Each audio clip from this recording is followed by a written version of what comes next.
resilience expert who has been in international business industry for over 20 years and is a published author 5 times.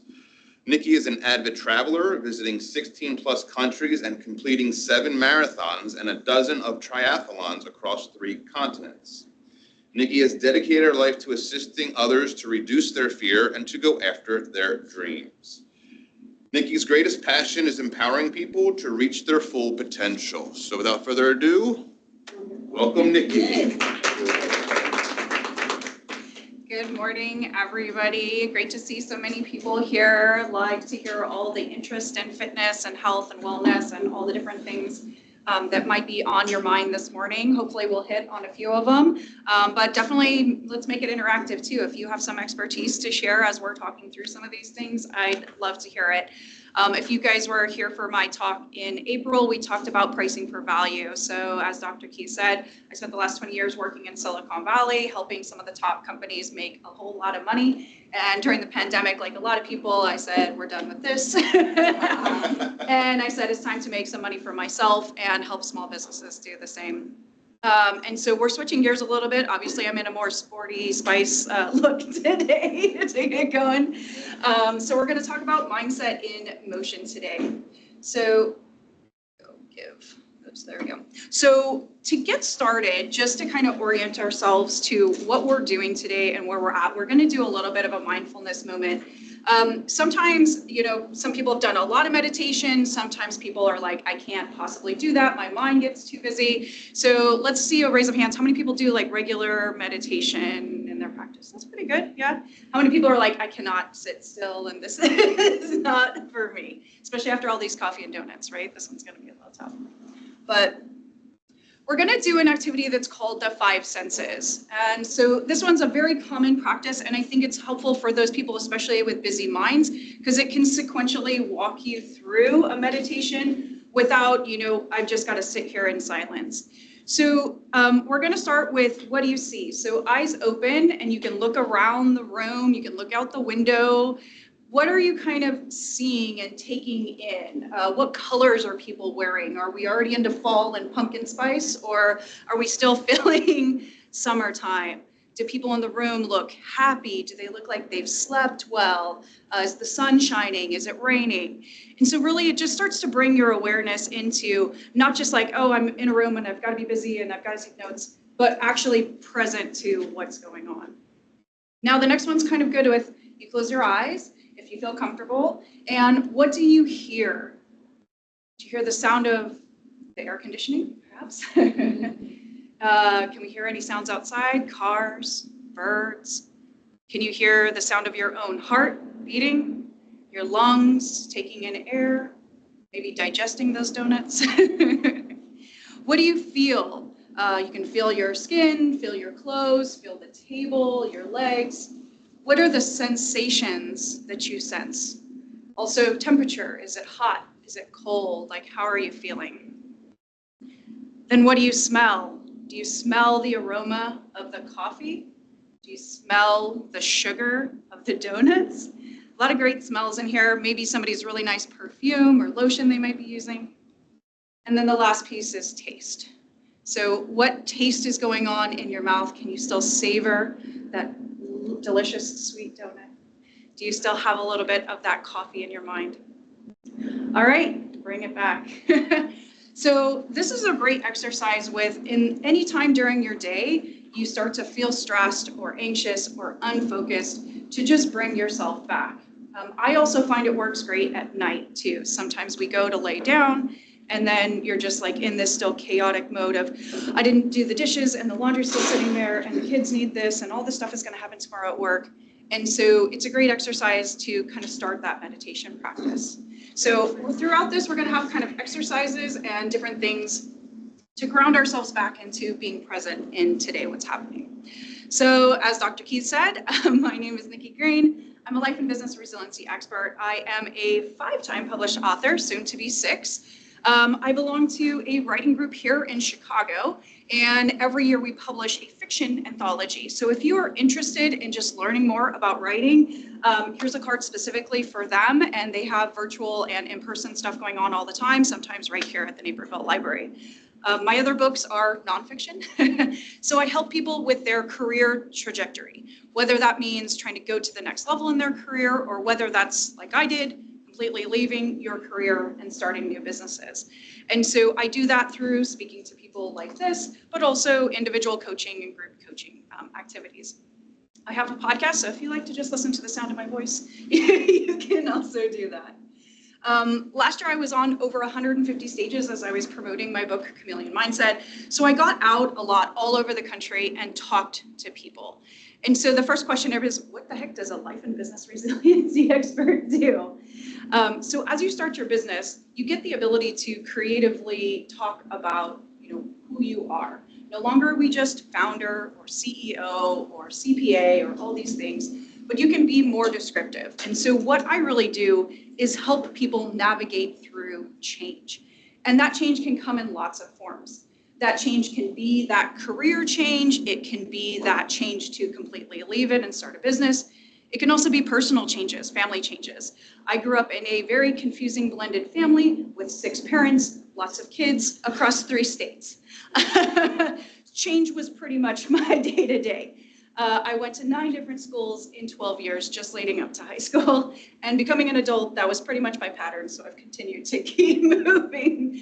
So I've learned to adapt. I've learned to figure out what is an actual stressor and a fear, and what's something I can push through and move on to the next thing.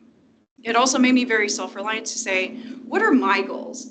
Other people around me have a lot of stuff going on. So how do I find the path forward for the things that are important to me?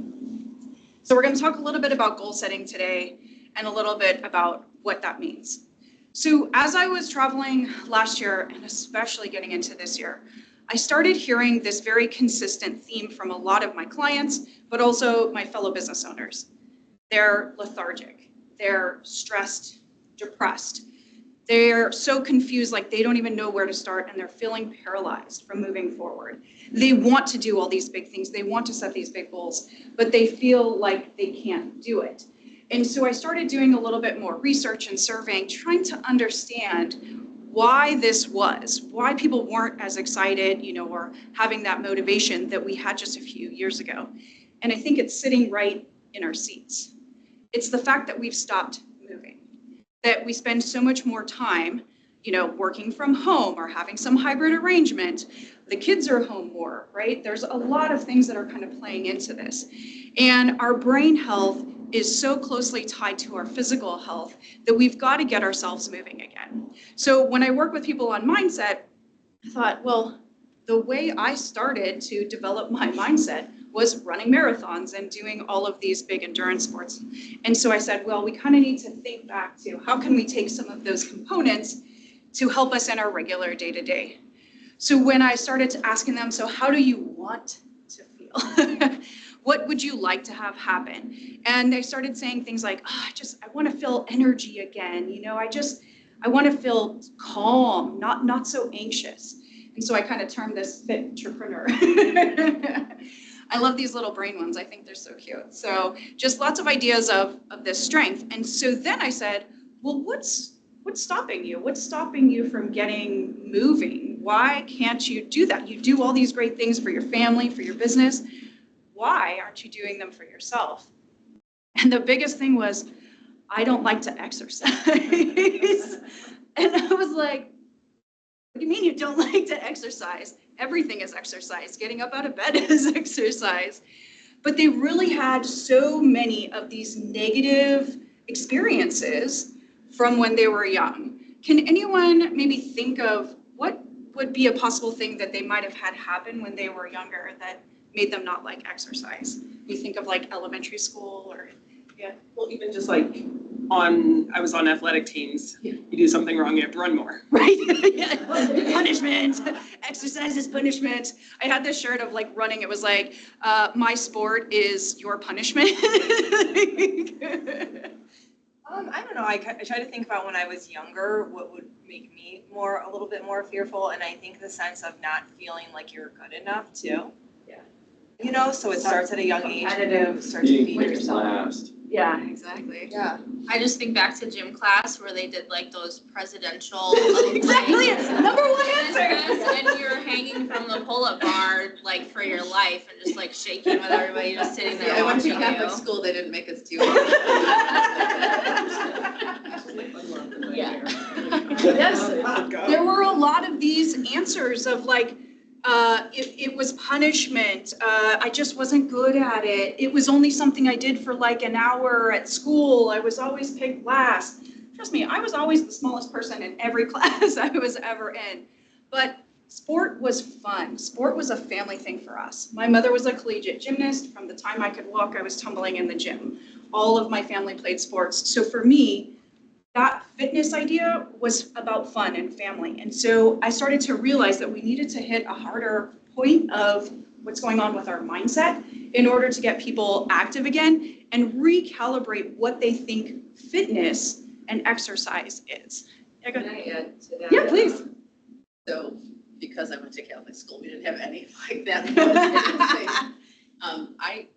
I have a heart condition, and so fitness for me always felt lethal. Yeah, scary. Like I ended up in the ER. I could not do cardiovascular things well. Yeah.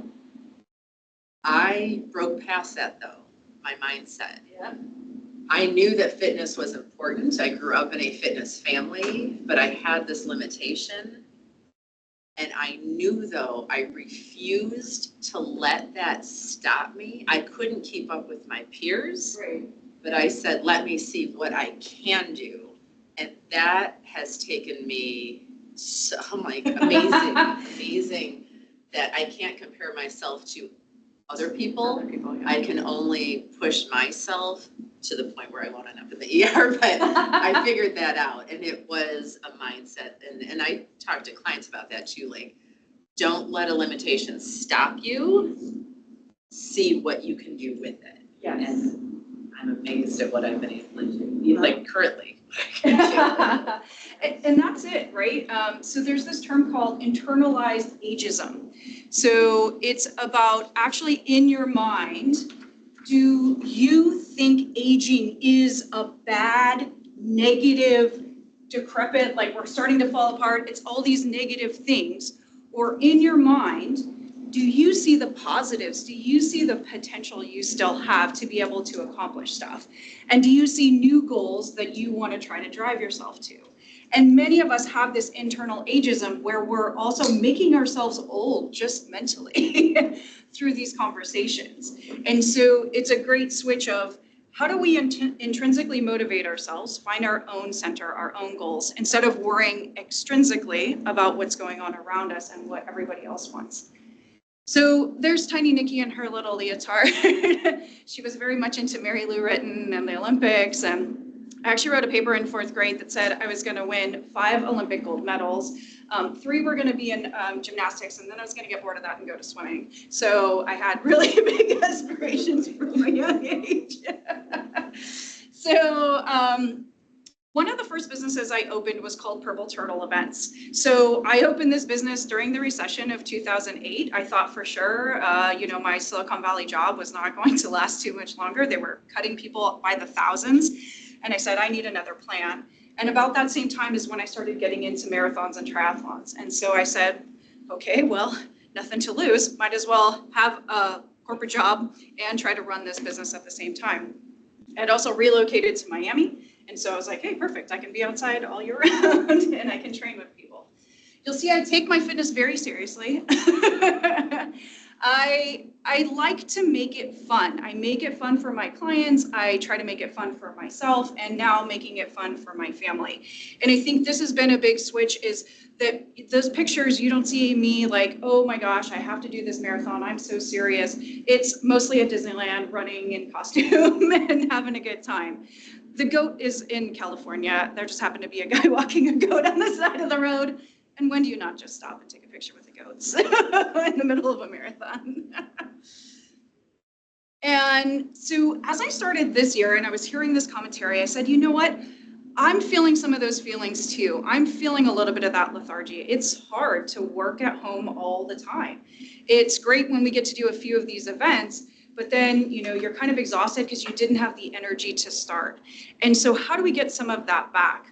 And so I started thinking back about the last time I ran a marathon. So 2019, I had just moved to Chicago, brand new city. I thought, hey, why not run the Chicago Marathon? That's what you do when you move to a new place. Great way to see it. So you'll see all the medals I raked in 2019 as I was leading up to it. I ran all over the world. I ran in Paris that year. And then 2020 happened. And I had all these big plans. I was going to get back into triathlon. I was going to do these things. And that's when everything started to slip. And so it wasn't just that the races themselves closed down, is that my life changed, leaving my job, changing my identity, leaving my family back home in California. And some of you guys may have had similar experiences during the pandemic of stuff just changed. The carpet just kind of came out from under us. And so what I don't think many of us did was just kind of recalibrate to the new who we are. We kind of just were like, I just have changes every time. Every time I think I've got it figured out, it's changing again.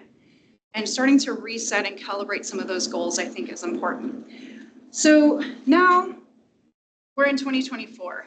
And the first thing I like to ask people is, when you start your year, or I just had a birthday, so sometimes I do goal setting around then, how many times have you set a goal only to forget about it probably like 2 months later? Yeah, anybody? For sure, right? And I think because a lot of times we focus so much on setting the goal, like it's very easy to be like, I'm gonna run a marathon. Well, actually running the marathon, training for 4 to 6 months, staying healthy that whole time, it's difficult. I want to start a business. Well, it's great to say you want to start a business. Actually, starting a business is like running a marathon. You need a long-term plan.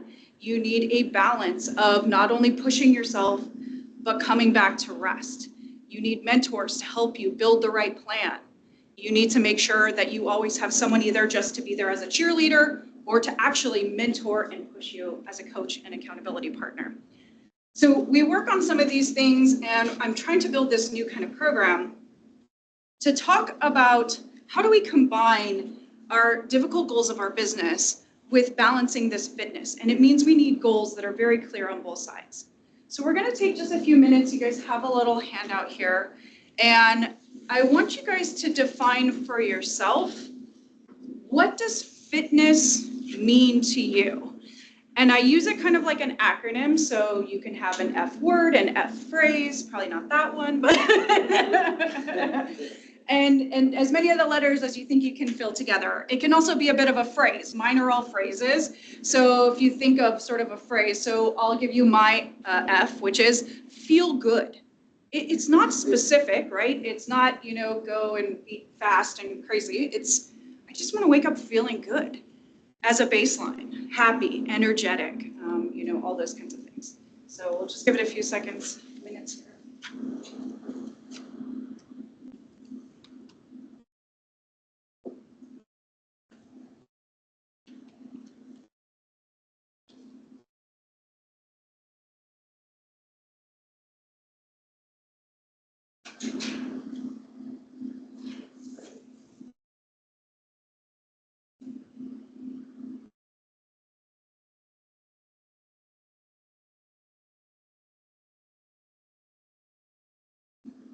When I did an exercise with a different group yesterday, they were like, why don't you pick something short, like gym? Like fitness has a lot of letters.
One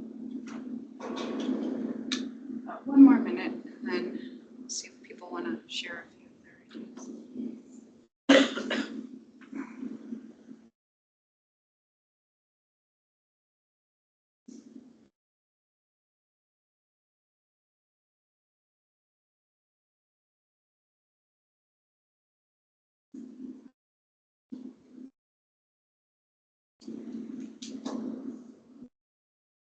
Alrighty, you may not be finished, it's a long word. And you may get some ideas while other people share. So, anyone want to share a few of theirs? All right, beautiful, go for it. I kind of just did a little something different, like what came to my Yeah, mind. no, perfect, Okay. this is, So make it F is first, take care of your Yeah. mind, body, and soul.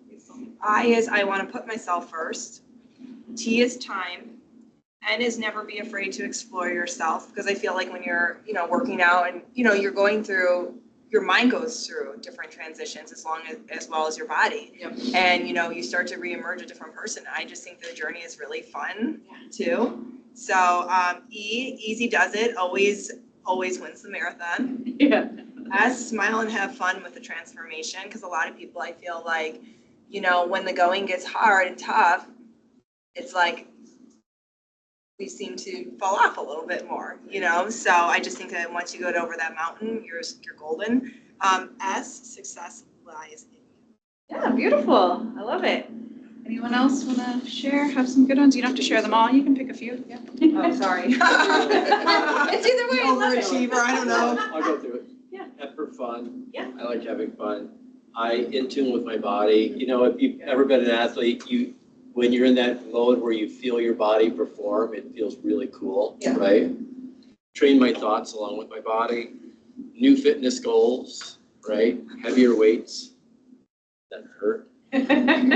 Emotional development, because especially the dopamine hit, happy stuff.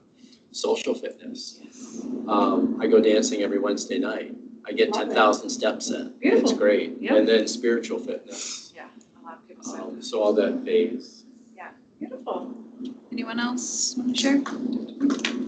I kind of piggyback off yours, but it's that feeling strong, Yeah. not only physically, but mentally, because exercise, I think, is much more of a mental exercise than physically, but it's both. Yeah.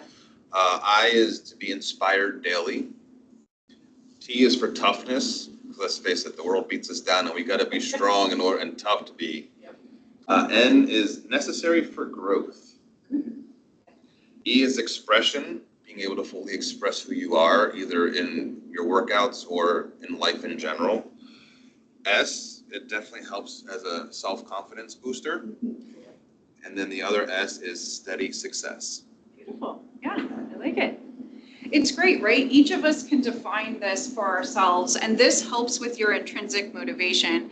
When you stop sort of figuring out this external measuring, like I've got to run the marathon, I have to lift the, all those things are great as components, but that's not going to emotionally tie you to actually doing the activities every day. So in order to really be attached to your fitness, you need these things that are real monikers of what something means to you. Anybody else want to share? Or? You may be more inspired as we go, so we'll see. But it's good to take this pause. So I actually have this up on a sign in my wall too, as I was seeing these things of just to remind myself, right? Before F would have been like fast and furious and frequent and, 5 days a week and, all these very intense things. Now it's, I just want to feel motivated. I just want to get up and have energy for not just myself, my clients, my audiences. I is a big one for me. It's really ignoring the hype, right?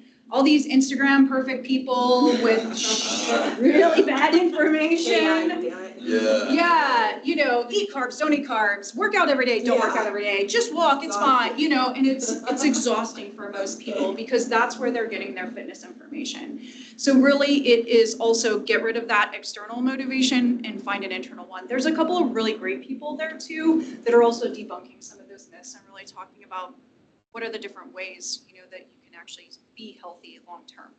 T, a lot of people said, taking time for myself and my family. Before I was like, okay, I'm gonna work 60 hours a week and I'm gonna train 20 hours a week and I don't see anybody except for myself, but it's great. and never missing a moment of fun, right? I especially because I don't want to do it because I'm out of shape. Again, that internal ageism is like turning down the kids of like, I don't want to go for a bike ride. I worked too hard this week. No, I don't want to go play soccer in the yard. Like really just making sure that that fun part stays with the fitness. And then really exercise as a daily activity, not some infrequent torture session, which I used to do. Not that I won't do some of those things and still do those bigger distance events, but really like how do we just make sure we're getting out for walks, even as the weather starts to turn here. That includes stepping up to new challenges. We heard that a lot, right? Without fear or hesitation. How do I do just like I always wanted to do? Keep that energy for trying new stuff. So right now, the Morton Arboretum is actually having a cycling challenge. So if you guys don't know, so people must have been like, they read the email and they deleted it immediately. But it's, you get to ride 100 miles over the course of the month of September. So you get a free admission as many times as you want to go, and you can go cycle through the Arboretum, which is absolutely beautiful, hardly any traffic, right? And you really get a great ride. Now, most people would be like, oh my God, 100 miles. But, you know, that seems like a lot, but I've done 100 miles in a single day, so I'm pretty sure I could do 100 miles over the month. I haven't done it in a while. So now it's about, again, how can I do that with the kids? Like, can I do that with my boyfriend? Like, and having other ways to enjoy that activity. But that's a new challenge for me, right? And then sustaining energy for my business. Making sure I can get up and talk and not be completely exhausted. Because getting up on stage, if you guys don't know, 1 hour on stage is the equivalent of 8 hours of work for most people. So it's really a balance that you have to think about if you get into this type of a business. All right, so one of the biggest lessons I learned while training for marathons and triathlons and things is this idea of periodization. And it's something we have not taught most everyone else. When you go to school, we love to champion the I crammed for the test, I stayed up all night to write the paper, that I waited too long, I did all this extra stuff. And that's what we continue to take into most of our work lives. Well, I'll just keep working and add more hours. But we all know there's only so many hours in the day. So one of the important things with periodization is there's a push, push, push, pause. So in the example of running for a marathon, you'll run 10 miles one week, 11 miles the next, then 12, and then you'll actually reset to 10. And so I try to introduce this concept to my clients as well, is how do you have sort of 3 hard weeks where you push yourself to new heights, and then how do you find a step back to something a little bit lighter? And most people, that freaks them out. They can't even imagine taking a pause that's not a vacation, that's not like some grand thing. But what I found is most of the time, if I waited a whole year to have a vacation, then all I did was sleep. You know, maybe I got a few chapters in, but I didn't really enjoy the vacation and I didn't really get the recovery I needed because I had already pushed myself way past burnout and comfort. And so thinking about that is how can we just make sure that we're getting that balance back and that we're planning for those fun times during that downtime with our kids and our family. Hello, good morning, come on in. And so I apply this to my business as well as to my life and my training and things like that, and making sure that whatever that thing is that's coming up, you know, that might be family important or maybe just important to me, that we plan that first and then you back in the business and the other things to it. Sometimes stuff happens and you need to reschedule, and that flexibility is important, but that's not a big deal. Then you can flex when you need to on an occasional month or week where other stuff is happening, but it's not a regular thing where you have to take care of that. So. The other concept I like to bring forward about such a difference of ways we work now. We are in the matrix, if you guys didn't know, but we are in what's called the knowledge economy. So before, we made widgets and things went down a conveyor belt and we were all on an assembly line, whether that was even an office assembly line where things were coming through, or whether that was a literal assembly line like in, you know, a factory. Now, the product we're building is knowledge. It's information that we're sharing. And so the more that we can share information and bring our unique experiences and knowledge, that's really the supply that fuels our job sources today. And so the beauty of that is it's limitless. If you think about making a product, making a car, a loaf of bread, whatever that might be, There has to be so many things that you have to put into it to make it. And then once you use it, you eat the bread, you drive the car, that's it. Now, maybe the car has hopefully a long lifespan, but that's it. With our knowledge, as we share with each other, you guys get smarter too. You guys learn something. And maybe you share something back and I get smarter. And we all collectively get smarter. And so this creates this amazing ecosystem where we're all going to continue learning and growing all the time. But then that goes back to, well, if I'm not making something, I'm not physically doing it, the most important thing that has to be healthy is my brain now. Does anybody feel like they're in the matrix most of these days? Yeah.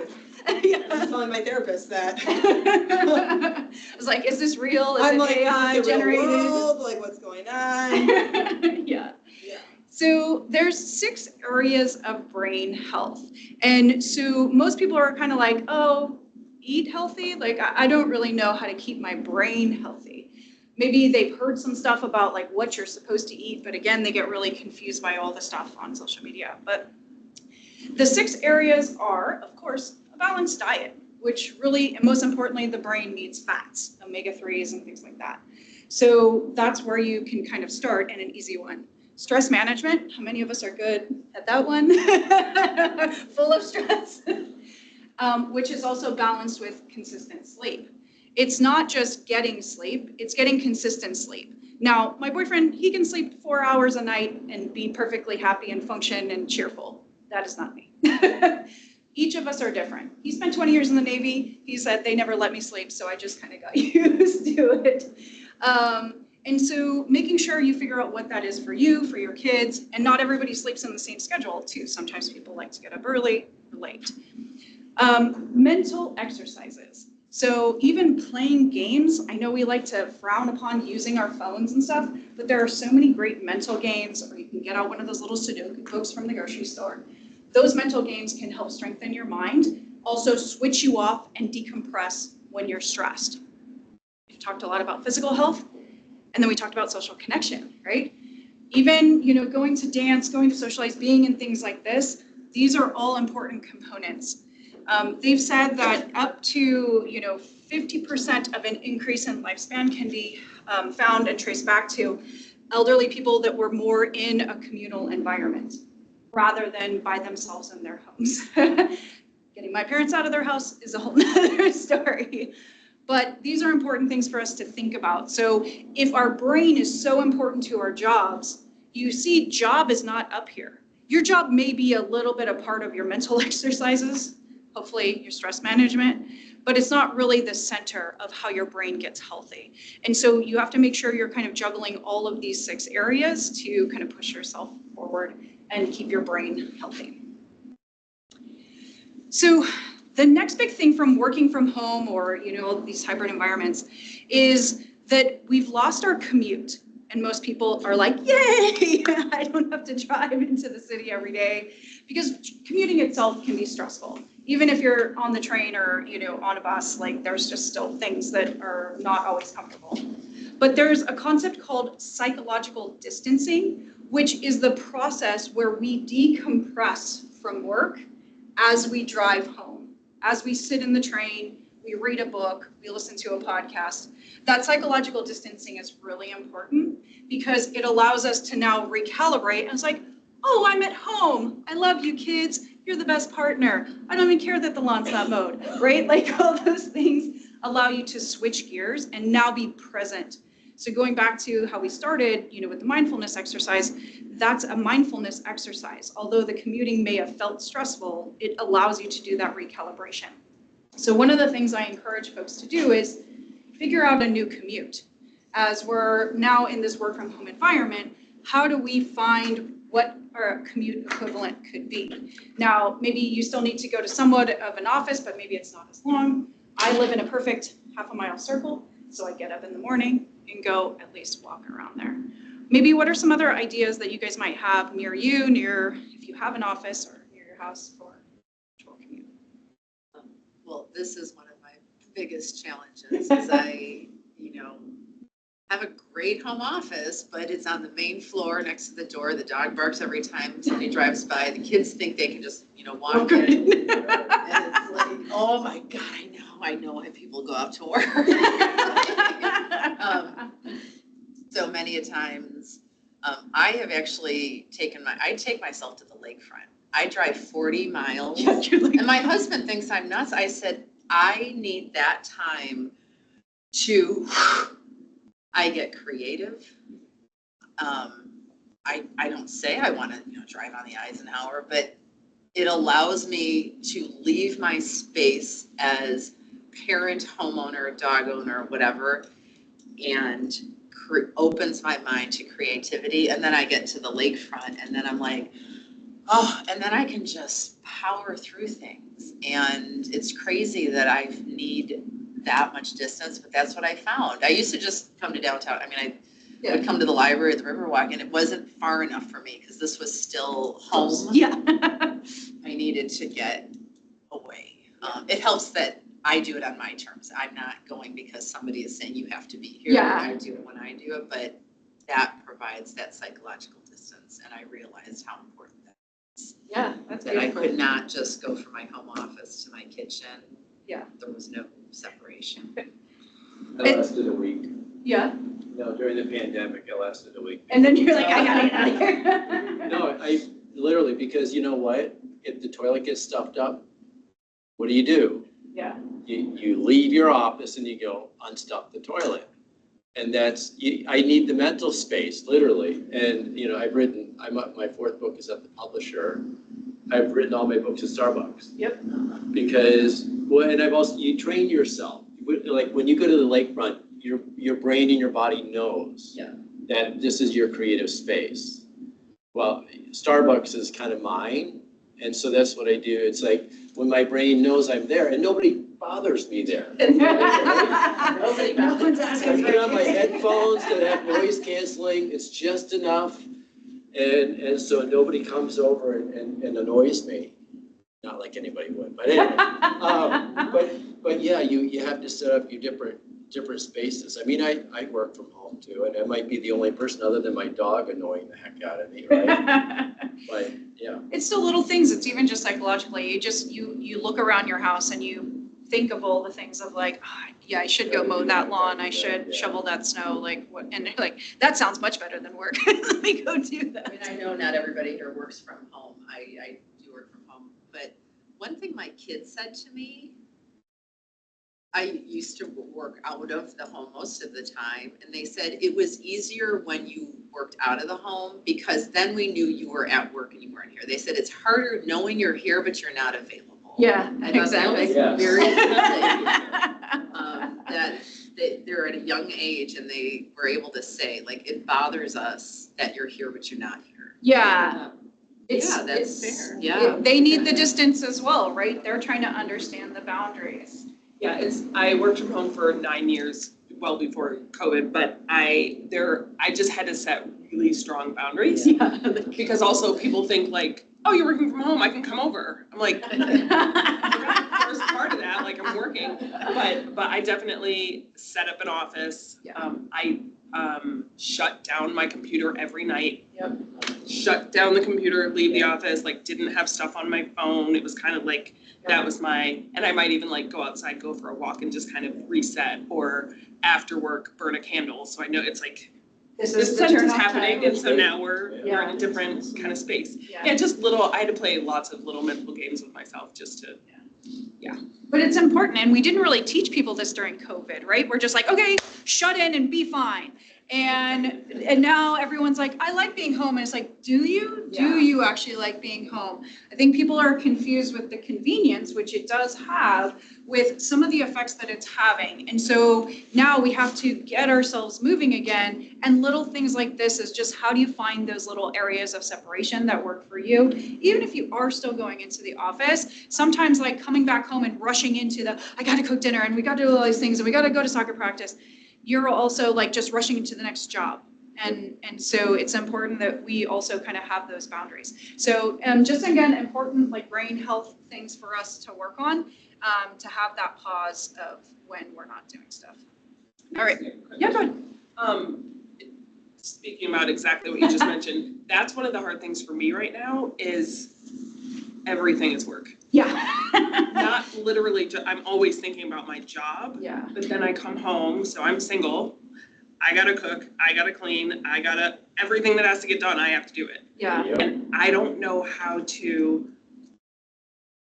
what that commute has to look like anymore to give myself some mental space, but also maybe be able to switch to like, okay, now it's homework time, and then commute again to like, okay, settle down. Do you have any thoughts on that? I don't Yeah, know. well, and this is kind of an important one, and actually I had a great business mentor, and she told me this thing because another lady in our group, she was like, I've got to get a VA, I'm so busy with work, I can't accommodate my schedule, I need to put more meetings in and stuff, and she goes, no, you don't need a VA, you don't need to do any more work. What you need is a housekeeper or a person to mow your lawn. And a lot of times as women, we're hesitant to spend money on some of those things. And so she was really transparent about, she's like, as soon as I got a housekeeper, all of a sudden, I was happier to be at home. I could be more present. She liked cooking. So she's like, oh, that's fine, I'll cook and everything. Do I want to wash the dishes and worry about some of these other things? Maybe not. And so it's thinking about also how we're spending our money. If we're doing well, then let's find somebody to help us with some of those things that are stressing us out. I have a housekeeper once a month to do the deep clean. Yeah, it's beautiful. For me, I'm single, right? So I don't really mess up the house. Right. And so, I do a little cleaning, but she does the deep cleaning, so I don't have to feel the need to spend 3 hours cleaning the stupid shower that I could never. Right. And these things are important. Another lady, she's a really successful real estate agent around here, and she had a VA, and the VA was helping her and was doing really great. She's like, well, now I can't get a hold of these kids. The kids have all these activities, and I can't get their to us. It's like, why don't you ask your VA to help you get a sitter? Your VA can help you with lots of different things. A virtual assistant or Thank you. secretary. I just have 15 hours a week, but honest to get, I get too many emails. Yeah. So she reads my emails. She sets up the appointments of people who are unwilling to go on my calendar. She makes sure she gets the form signed before I talk to them if the form needs to be signed. Yeah. And gives them the what. And if I want to go on vacation, she'll chart out places and stuff. There are a lot of good things to it. And again, you don't need a full time. You You can just have do them a part-time. couple hours a week. Yeah, so it used to be called a secretary, then it was like an administrative assistant. Now we're a virtual assistant because most of them don't sit right in front of you at your house. A virtual assistant is also very helpful, and it can be more of a personal assistant too, because most of us are solopreneurs or we don't have like a big team. So they can help you with a lot of other aspects of your business. They help you just get organized. And so thinking about these other things of, okay, so if these things are stressing me out, how do I kind of fix some of that stuff? So. There's a book called Your World Class Assistant. It's written by somebody from Belay Systems, BELAY. They're a third party where they give you executive assistants. They're expensive, but they're good. But the book itself will give you ideas of what you can use them for. Yep. That's the key thing. People kind of underestimate how much they can actually do for you. News to me. See, there you go. We already solved some problems. I told my VA, like, get everybody's birthday and figure stuff out, because I'm not good at Stuff that, like that. right? That is awesome. All right, we're going to do a posture check here because we're a few minutes into our presentation. And this tends to happen, right? And it happens as we're on our desk. How are we all sitting? Check yourself. Do you look like T-Rex over there? Are we all T-Rex? Are we? I know Dr. Keith's going to love this one with the spine. So this is what ends up happening throughout our day too, is we're working, and we're becoming T-Rex. Okay? And we haven't moved. And we're clenching all of these muscles, all of our back. So there's another, couple of important things. One, yes, get up, let's move around, go for a walk, go get some water, whatever you can do in the house, or, at least leave the office. But also when we're sitting, let's see if we can do it sideways too. Don't sit in the chair. Most of us sit kind of all the way back, and then we're kind of like this, and you're putting a lot of strain on your shoulders. So one of the things is, I don't have chairs like this in my office. I have an ergonomic chair where you actually sit forward and you're actually kind of kneeling. But really, you should be, as best you can, sitting up, and that way your arms at a more rested position, and you can relax and hit the keyboard. The keyboard should be low, and you need to make sure your monitor is high. So first, what can you see? If you're working off your laptop, what's going wrong with this? Yeah, you're looking down. And that immediately starts activating your stress response, and it's also going to make you more anxious, and you're not breathing as well. And so all these things kind of come together as you start to sit up properly, and you can open your chest, you can get a deep breath. Your head is at the right angle. So again, about setting up your office at home, start to think about your T-Rex. Well, it's also your phone too, because Yep. this is, physiology, this is depression, Yep. right? You're like this. What do you do when you look at your phone? And it's a challenge, so don't look at your phone. I don't know. Find a way. Well, I I have a detachable keyboard that is Bluetooth, so I can still type and look at my phone. I can have my phone on a stand, and that way I can work off my phone if I'm remote and I don't have my full laptop. Yes, as you need to use your laptop, that's great, but ergonomically, it's really not good for you. So if you are, at home for longer periods of time, or even in your office, make sure, your monitor is here, your keyboard is here. I do have everything, right? I have a laptop stand, Yeah. and then I have a separate monitor on a post, on a sit-stand desk, because I'm anal, right? But you open it up so it's at the right level, and then I have a separate keyboard.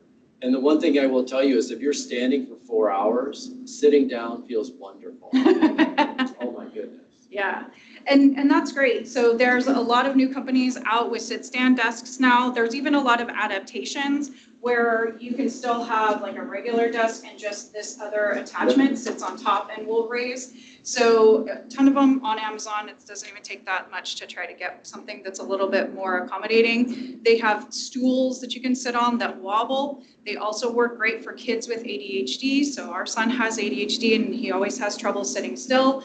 The stool actually wobbles. And then it's okay. So he's generally sitting still in class or, in the house when we're trying to eat dinner, but it still allows him movement. So definitely if you're finding that when you go back home and you look at your workspace and you're feeling kind of those kinks, what else can you do to kind of make some of those adjustments? Because that'll help. And then again, getting the movement throughout. Okay. I love the T-Rex one. So. That's also how I can tell I did too much at the gym. So really today, the talk about, this mindset in motion is about getting more present to who we are now. There's a lot of changes that have happened to us, and whether that's just age, family life, career, it's going to keep happening. And a lot of times we keep looking back and we are always comparing to the previous us, the previous version. But if you compare, you go nowhere.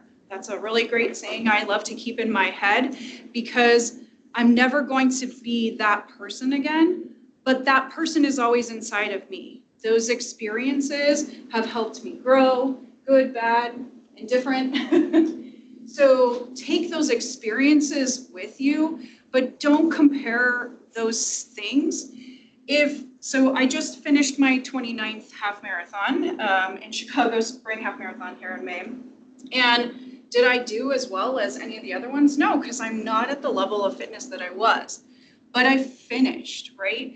And I went through the process of training. And so being present to what you're doing right now and really congratulating yourself for all the little changes that you make day in and day out to keep getting better. And then when you take that pause and you're like, man, I missed a few things, it's okay. Then we can just recalibrate again. So, we did this fitness exercise, but you can do it again. So if something else changes in your life and you have something new, important that you want to make sure that's in there, then you can add it. It's not permanent. And so I think that's really important for us to keep trying to be really present to who we are now, focus on that progress, and not get stuck in the perfection like we often do. So, yeah, like I said, I just finished my 29th half marathon. More to come in the future. We'll see what else we get up to, getting back into cycling, triathlons. But the biggest thing, like I said, in my fitness acronym was really about getting back to fitness with the family. So you'll see we went roller skating and the little one's trying to learn how to do that. He's learning how to cycle. He actually finished an 8-mile bike ride for his 8th birthday. And so we went on the pie ride. You get a big pie at the end, right? So we balance it all. We're cheering with the pie. So it doesn't all have to be doom and gloom and like these horrible things, right? It's always like, how can we have fun and incorporate everything into our day-to-day for ourselves, for our clients, for what we're trying to do. And so that's a part of what I'm trying to do as I expand my coaching programs is, let's not just talk about mindset for business, but let's talk about mindset for life and how do we set some other goals for ourselves physically to make sure that we're moving ourselves along. So on the back side of the first page where you wrote your fitness stuff, just a couple of ideas for you to think about what are maybe just 1 or 2 things that you can do this next week to set a goal for yourself to improve your concept of fitness. They don't have to be major things. It's just to kind of get the ball rolling. And also to make sure you don't leave here without thinking about that. So being present to right now, you're here to learn. You've heard a lot of stuff. You've heard from others share about their life. So what's maybe 1 or 2 things that you can do in the next week that'll help you move towards that fitness goal?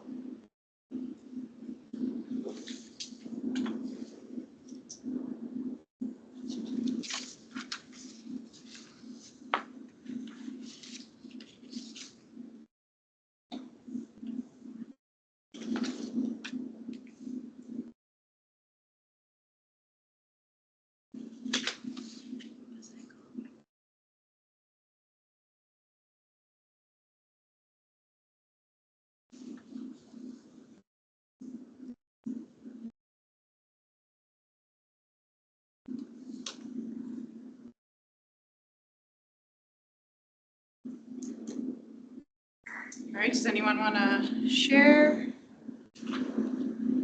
Go for it.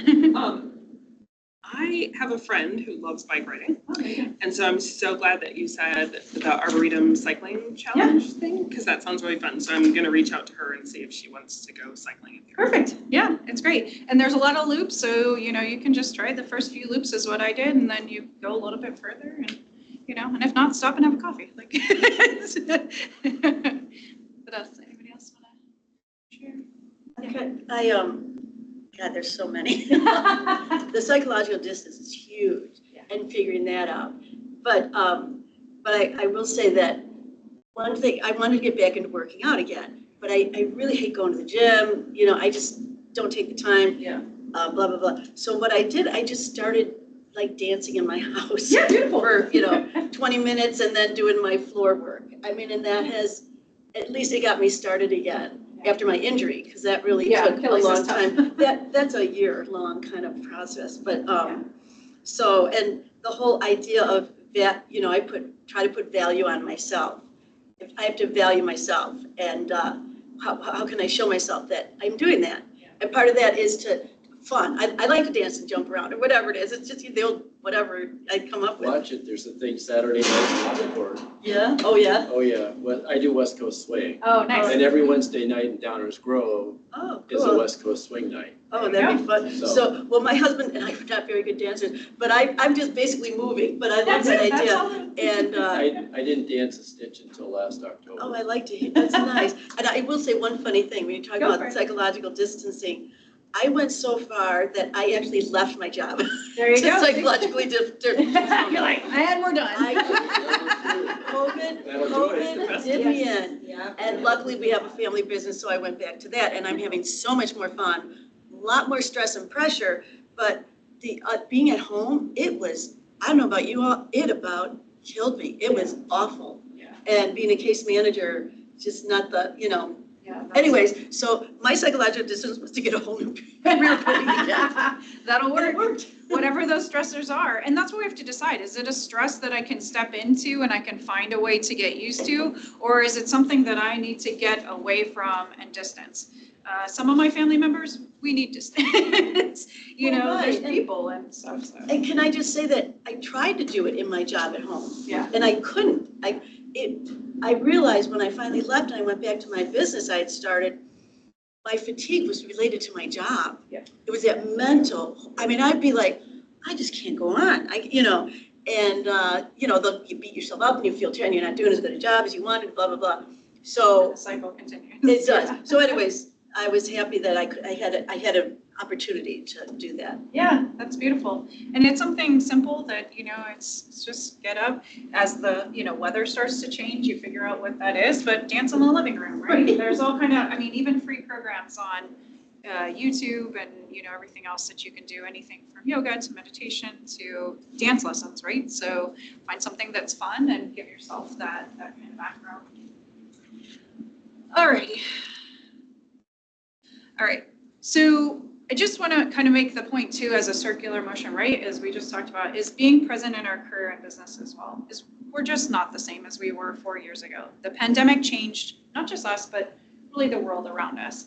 And even though it wasn't a change that we chose, this is where we are. And so if we're not happy with the situation, I'm still finding a lot of people that are, I should have left my job. I just stayed because I didn't know what was going on. Okay, well, you kind of know as best you can what's going on now, so leave now. Find the next plan. If the job is the thing that's stressing you, if that path is not right, then let's make a plan to the right thing. If it's something in your family that's not working out, if you're physically not taking care of yourself, let's take care of those things. But let's not stay in this area where we're not moving.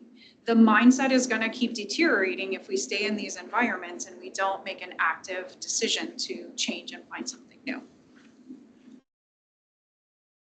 All right, so the last thing we're going to talk about is just about goals. And, we kind of set some easy, simple ones. But I worked in finance most of my career, and we were always like, let's make SMART goals. And then everybody fell asleep.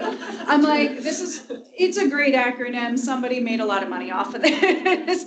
But if you haven't heard of it before, a SMART goal is specific, it's measurable, achievable, and everybody fell asleep. Realistic and timely.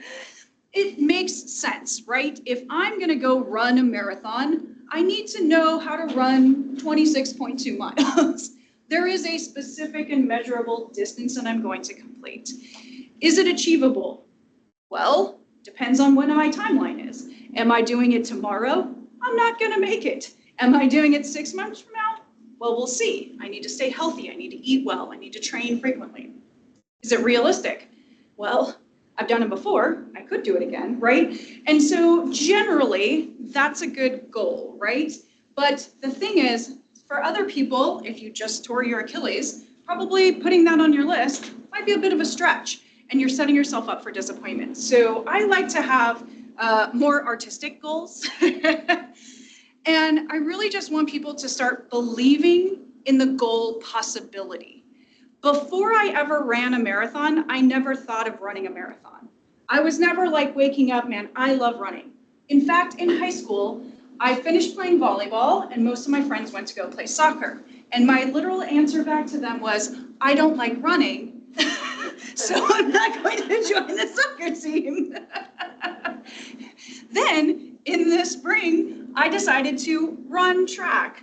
I use run in quotes because I did a pole vaulting. So the run was only a couple of meters, pole vault over, because I had a lot of shoulder strength from playing volleyball. So I mostly worked on my tan and hung out with my friends. All right, so that goal was never a part of my mentality until I got into corporate America. And one of the ladies that worked across from me, both of us got into the office really early to kind of avoid traffic. And she had all these bits, these race numbers in her cubicle. And I was like, she didn't seem that in shape. Like, I was kind of always questioning, and I didn't want to ask her, but she'd go out for a run first thing in the morning. There was these nice trails and stuff around. So finally I was like, so what's the deal? Like, what are all these things and why do you run so much? She's like, no, it's a great way to start the day. Instead of like sitting in traffic, I get here a little early, I go for a run, and then I start my day refreshed. And I was like, oh, I've only ever run like mile or two in my life, and that's when I was like 19 and in good shape and playing collegiate volleyball. And I was like, how far do you run? How fast do you run? All of the questions. And I was already having that internal ageism at all of 26. It was like, oh my God, I'm old and I can't do this, right? And I started to not even dream in that possibility of just running for fun. It wasn't even to do a race yet. And so she really taught me about just like, it's a good activity. It's fun. There's no obligation to race. If you want to race, go for it. We did the first K, you know, I did all right. And then gradually, I was dumb and did a 10K. I was like, oh, this one okay. And then some idiot told me, oh, you can do a half marathon. And then I just kept going. And I finished that first marathon. I was like, I'm never doing this again. And then 2 years later, I was doing another one. So sometimes you just have to be around people that also dream the dream you're dreaming. And so some of our biggest challenges, the people around us may not see the same dream. They may not want to live the same lifestyle. And especially in your family, it's really hard because you're all there around each other all the time. So again, finding that intrinsic motivation and finding someone external in your community, whether that is building your business or whether that is finding a new fitness goal or wanting to go dancing, like find a friend, right? And start to believe in the possibility. I love traveling. So one of the great things that running allowed me to do was see places in a whole new light. I was traveling for work. All I got to bring are shoes and I can go run, and I've run all over the world. So I like to talk about this as like the art and science of goal setting. So the science is, I know the distance, I know the marathon, I know the race date, I know when I have to do it. You do still need some of those kind of scientific goals for that finish line. But the art is how you get there and what you do while you're enjoying the journey is making sure you're emotionally attached to doing that so that you continually stay with it. And this is where I said, not just goal setting. The science is kind of the goal setting. The art is the goal achieving, is how do I connect myself to it? How do I keep moving every day? How do I, even when I'm sick or something happens, injury, whether I just don't feel like going to work that day, how do you find that right balance? And it's making sure to take those breaks early on and not waiting until you're already burnt out. All right, and so how will you guys go bigger to finish 2024? I know you guys probably have a lot of things you're working on. We talked a little bit about them throughout, but if there's anything I can do to help you guys finish the year stronger, I am here for you. I'm usually hanging around at these breakfasts or at some of the other chamber events, but yeah, always happy to help. So, all right, and see.